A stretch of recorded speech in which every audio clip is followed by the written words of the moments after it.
For the last few years, I've had this sense that everything I learned as a kid about how America's government works is completely wrong. But I had no idea how bad things actually were until I saw this one graph. Researchers at Princeton University looked at more than 20 years worth of data to answer a pretty simple question. Does the government represent the people? Now, this is what they found. This axis here represents public support for any given idea. On the left, at 0%, are ideas that not a single American wants. On the right, at 100%, are ideas that everyone supports. This axis represents the likelihood of Congress passing a law that reflects any of these ideas, from a 0 to a 100% chance. On this graph, an ideal republic would look like this. If 50% of the public supports an idea, there's a 50% chance of it becoming law. If 80% of us support something, there's an 80% chance. You get the idea. Now, most Americans would probably agree that, with a few exceptions, we should be as close to this ideal as possible. Unfortunately, the way America actually works doesn't even come close. Take an idea that nobody supports, literally nobody, and it has about a 30% chance of becoming federal law. Now, take an incredibly popular idea, the most popular idea this country has ever seen, and there's also about a 30% chance of it becoming law. This means that the number of American voters for or against any idea has no impact on the likelihood that Congress will make it law.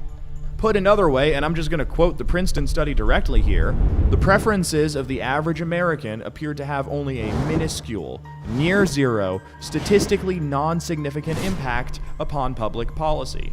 So if you've ever felt like your opinion doesn't matter and that the government doesn't really care what you think, well, you're right. But there's a catch. This flat line only accounts for the bottom 90% of income earners in America.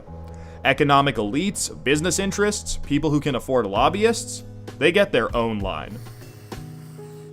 Look at how much closer their line is to the ideal. When they want something, the government is much more likely to do it. And when they don't, they have the power to completely block it from happening, no matter how much the rest of the country supports it. They get what they want, and guess who ends up paying for it?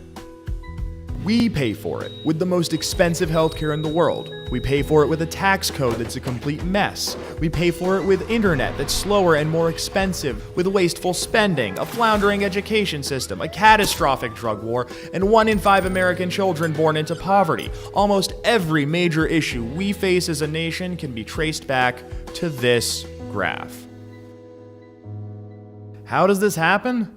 Well, just follow the money. Right now, it's perfectly legal to buy political influence in America. Here's how it works. Let's say a big bank wants a law that would force taxpayers to bail them out again if they repeat the exact same reckless behavior that crashed the global economy in 2008. Not exactly the most popular idea with the public, and Congress knows that. That should be the end of it. But that's where the money comes in. It's perfectly legal for our bank to hire a team of lobbyists whose entire job is to make sure that the government gives the bank what it wants. Then those lobbyists can track down members of Congress who regulate banks and help raise a ton of money for their re-election campaigns. It's perfectly legal for those lobbyists to offer those same politicians million-dollar jobs at their lobbying firm. Then, those lobbyists can literally write the language of this new bailout law themselves and hand it off to the politician they just buttered up with campaign money and lucrative job offers. And it's perfectly legal for those politicians to take the lobbyist-written language and sneak it through Congress at the last second. So now you've got a law that greatly benefits the banks, and the whole process can start over. This is how a bill becomes a law.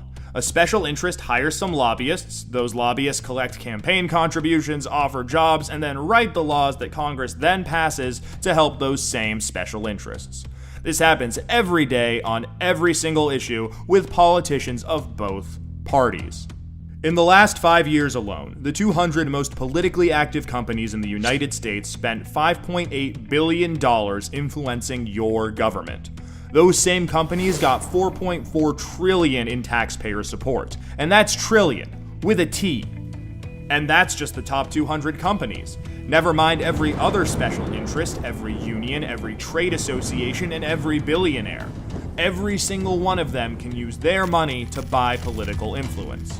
You know, there's this idea out there that this only became a problem after the Supreme Court's Citizens United decision in 2010. But the data goes back almost 40 years, and the results are clear.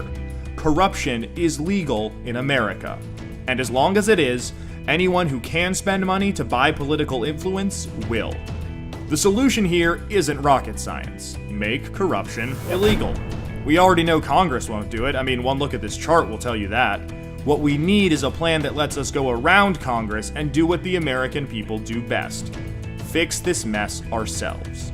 Well, good news. We have that plan and it's already working. Now that we've got the problem covered, let us show you how to be part of the solution.